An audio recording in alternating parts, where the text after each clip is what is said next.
Thank you very much. So if you're one of those people, Shugutu Tanda isn't as colorful, you love jumping from platform to platform and you love facing different obstacles, then this next category is definitely for you. It is called the platformer video game. Shugutu has, right? Like Super Mario's, nazo zonke lezi ujwayele ukuzidlala. Pretty much it is very simple. This is the next platformer video game, or rather the best platformer video game. And for me, my favorite happens to be the new Super Mario Brothers. So yeah, let's find out who's in Zagalan because there are 5 nominees. So let's check it out. Best Platformer. Leaping lasagna. There sure were a lot of platformers at this year's E3, and we're glad more developers are revisiting the classic genre.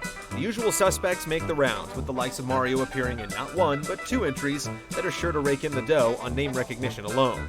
It's not just a one-plumber show, though. There is a lot of variety this year, with a couple old friends returning to hop their way to glory.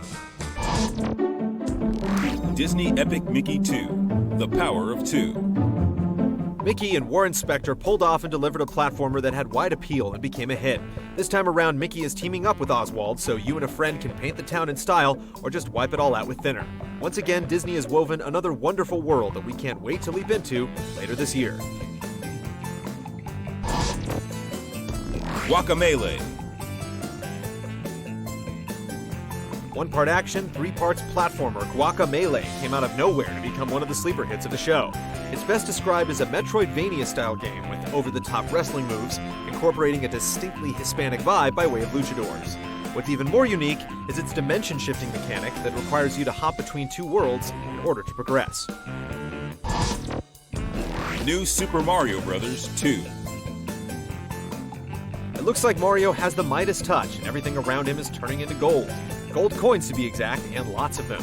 The short hands-on demo at the show is enough coinage to make Scrooge McDuck jealous. And there's more where that came from. The unending bliss of hearing your wealth accumulate coin by coin is going to make this a hard one to put down. New Super Mario Bros. U. Seeing Mario on the Wii U in 2D styling with an HD veneer isn't a huge surprise as it was shown at last year's E3. Even so, the visuals look expectedly cleaner and crisper on the console, and there's a stronger emphasis on cool new power-ups and teamwork. Not only does it support the same 4-player mayhem like its predecessor, but now a 5th person can join the fun and create life-saving platforms courtesy of the Wii U gamepad. It might not be the Mario game we were hoping for, but it's sure to find a home in many living rooms when it launches with the Wii U later this year. Rayman Legends. Rayman Origins is a breath of fresh air, a great reboot for a character needing a new approach. Legends keeps the trend going, mixing stylized visuals with fast-paced platforming. Smooth controls and innovative level design are just a few of the standouts that Rayman has to offer, but it's the cooperative multiplayer action that has made the biggest impact. And the winner is... Rayman Legends. It's no small accomplishment besting not 1, but 2 Mario games, but that's exactly what Rayman Legends does. Mario games are always going to generate a ton of interest and sales, but in a year where there was little innovation or surprises, it's good to see that there's still a few developers who defy our expectations. The rhythm-based cooperative play really steals the show, and its creative use of the gamepad has lit the path for many games to come.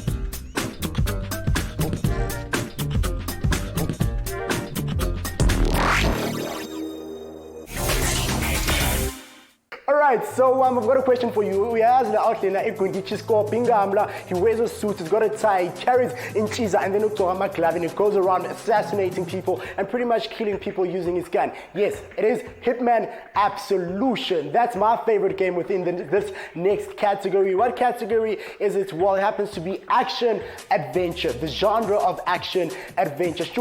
In my elements were action, all about the movements and the skills and the combat, and then it's also about the adventure, the thrill of the chase, the thrill of not knowing what's around the corner. So let us find out, according to E3 2012, which game happens to be the best action adventure video game.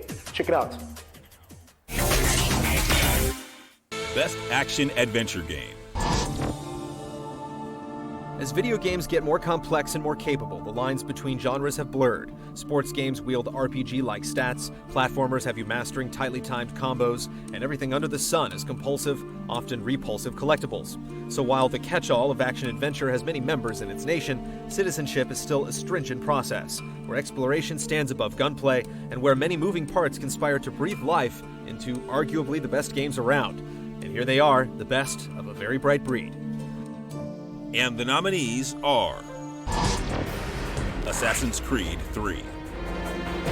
A fair amount of time is dedicated to Assassin's Creed 3 and Ubisoft's tremendous press conference. Massive enhancements to combat and parkour are highlighted under the auspices of a quick takedown of a lobsterback Templar.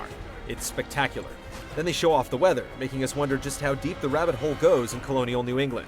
Snow slows the path, sun beams, and AC3 has pinned up yet another amazing aspect that has us ready, willing, pre-ordering.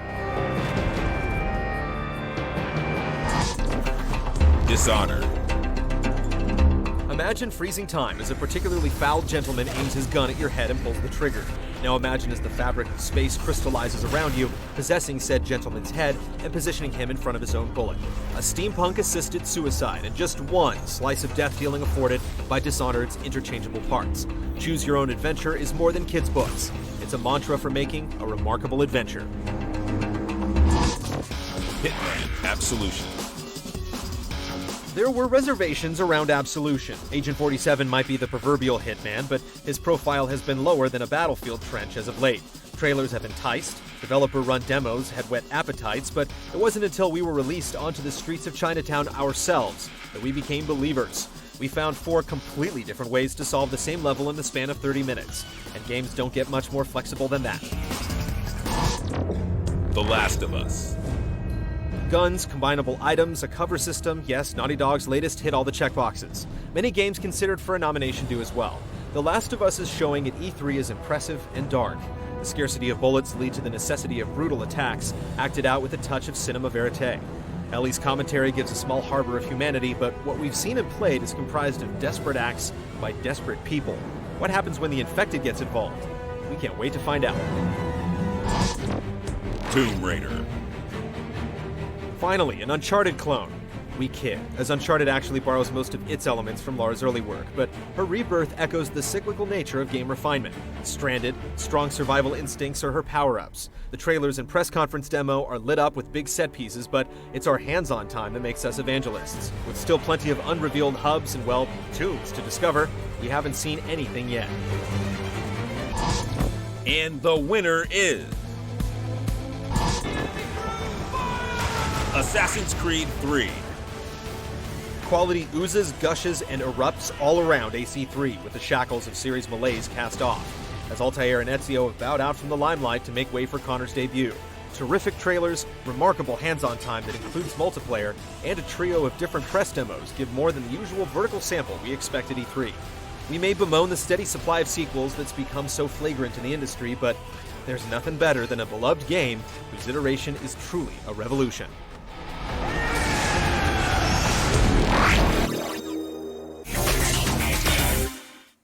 Alright, so isimple le ndaba lena amanye ama-game adesignwile ukuthi wena udlale nabangani bakho, udlale nempintshi zakho, udlale nogogo wakho nomkhulu wakho nabantwana bakini. It's all about multiplayer. Yes, it's all about multiplayer. So according to E3 2012 Awards, which happens to be the best multiplayer video game of all time, 5 contenders, 5 nominees. Asipinde out ukuthi ubani umpetha, ubani number 1. This is the best multiplayer video game of all time.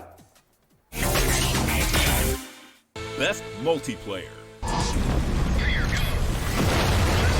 When it comes to fragging, ganking, or shanking in the spirit of competition, the following games represent the freshest ideas and most refined experiences that E3 2012 has to offer. We've team deathmatched, hoarded, and captured more flags than we care to count. The following nominees break the mold, do something bold. And the nominees are Mission is a go. Call of Duty, Black Ops 2. After tangling with some tangos in the murky swamps of Vietnam, the modern military shooter goes rogue in a brand new futuristic setting in Black Ops 2. But it isn't just a mere change in scenery that sets this latest shooting sortie apart. The reliance on bleeding-edge technologies gives the multiplayer team a blank canvas to paint a new masterpiece. What happens when and the enemy steals the keys. God of War Ascension. When there are no gods left to kill, who better to turn the Chaos Blades on than your fellow Spartan? Featuring a first for the famously single-player hack-and-slash series, Ascension imbibes the competitive multiplayer spirit as players do battle for honor, fealty, and unique gear unlocks from the deity of their choosing. Variable objectives tied to each level keep the tides of battle flowing in unexpected directions, while an incorporated story element brings some savage personality to the Grand Melee. Halo 4. Then we have these Spartans, who are eager to prove that Halo still got that multiplayer magic under new headmaster 343 Industries. New innovations on old tech expand the customizable armor abilities of past games into a modular full-body upgrade, while a remodeled progression system ties in with a new cooperative Spartan Ops feature, which looks to bring a steady stream of mission-based mayhem alongside the central campaign. With what could potentially be the most ambitious Halo multiplayer set yet, we can't wait to suit up for action. Hawkins. With influences ranging from the fantastical mechas of Japan to the rustic bipedal machinations of the West, Hawken presents a striking new entry in first-person robot combat that certainly warrants more attention than it gets from its free-to-play price tag. Applying its trade on heat gauge-powered armaments, speedy turbine jet movement, and a highly involving mix-and-match part game, Hawken brings players close to piloting the real thing without the annoying minute details. Our guiding systems are definitely locked on to this ravishing robo-romp. Planetside 2. Teasing persistent open-world warfare with a progression and economic system that looks to be as deep as its highly strategic minute-to-minute first-person shooting, PlanetSide 2 may not just be the new type of game to beat everyone else to the punch, but also the first to do it on a free-to-play model to boot. We're eager to see just how well Sony Online Entertainment can execute its vision of a 2,000-player Battlefield, not to mention balancing it all the while. But if our early experiences infiltrating bases, piloting gunships, and taking down rival factions are anything to go by, the sci-fi space realm of Araxis may very well provide an early glimpse into the future of online gaming. And the winner is... On my lead. Call of Duty Black Ops 2. Personnel inside. Engaging. We've played Black Ops 2's multiplayer. There's just one problem. We can't tell you a ton about it thanks to a pesky NDA. That doesn't change the fact that it's made a huge impression on us, featuring changes that are every bit as big or bigger than those made to the campaign, like more flexible loadouts, clever gameplay modes that make use of the advanced technology, and a big push to support esports. When you finally get all the details, you'll see why Black Ops 2 is primed to retain its multiplayer crown.